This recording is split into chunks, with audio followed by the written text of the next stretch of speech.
मेरा नाम जमाना बाबू है।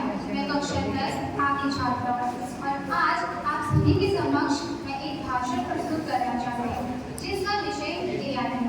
आइए हम जानते हैं कि आर्टिफिशियल इंटेलिजेंस किसे कहते हैं।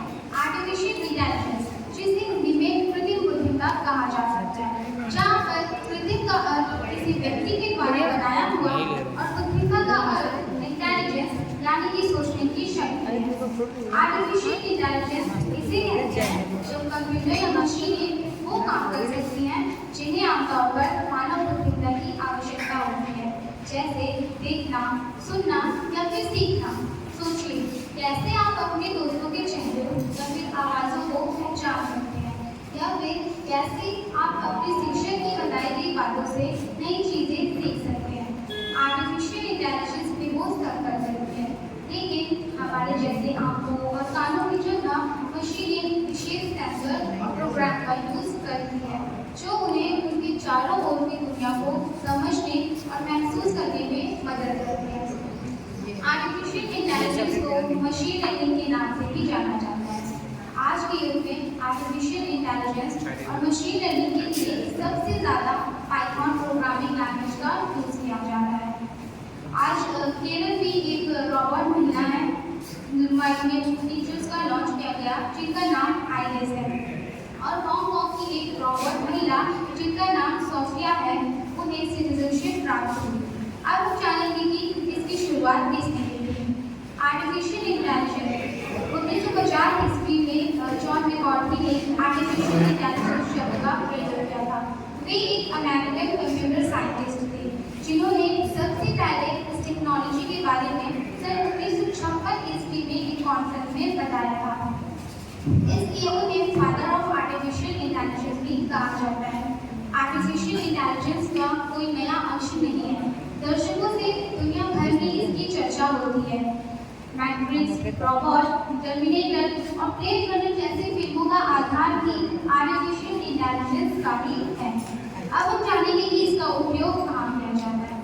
आर्टिफिशियल इंटेलिजेंस की लोकप्रियता बड़ी ही जोरों शोरों से बढ़ती जा रही है और आज ये एक ऐसा विषय है जिसकी टेक्नोलॉजी और बिजनेसों में काफी चर्चा की जा रही है। आपने आईफोन को देखा ही होगा और उसकी सबसे लोकप्रिय पर्सनल असिस्टेंट सिरी के बारे में तो जरूर सुना होगा। सिरी से आप वे सारे काम करवा सकते हैं जो आप पहले इंटरनेट पर टाइप करके किया करते थे, जैसे मैसेज सेंड करना, इंटरनेट से इंफॉर्मेशन ढूंढना, कोई एप्लीकेशन ओपन करना, अलार्म सेट करना, टाइम लगाना इत्यादि जैसे सभी काम आप मोबाइल को बिना हाथ लगाए सिरी से कह के करवा सकते हैं। सिरी आपकी भाषा को समझने के लिए मशीन लर्निंग टेक्नोलॉजी का प्रयोग करती है। AI का इस्तेमाल computer vision, robotics, weather forecasting, health industry और इमोशंस में भी होता है। अब हम जानेंगे कि AI के क्या फायदे हैं। आर्टिफिशियल इंटेलिजेंस केवल आकर्षक उपकरण बनाने की ही बात नहीं, बल्कि ये हमें विश्व में बड़ी से बड़ी समस्याओं को हल करने में भी मदद करेगा, जैसे बीमारियों के लिए इलाज ढूंढना, प्राकृतिक आपदाओं को पहले से इलाज लगा लेना और जलवायु परिवर्तन से लड़ना। AI एरर को कम करने में हमारी मदद करती है और इसका उपयोग करने से हम तुरंत काम करने और जल्दी निर्णय लेने में भी हमें सहायता मिलती है। AI की मदद से संचार, रक्षा, आपदा प्रबंधन और कृषि के क्षेत्र में भी बड़ा बदलाव लाया जा सकता है। अब हम जानेंगे कि इसके क्या फायदे हैं।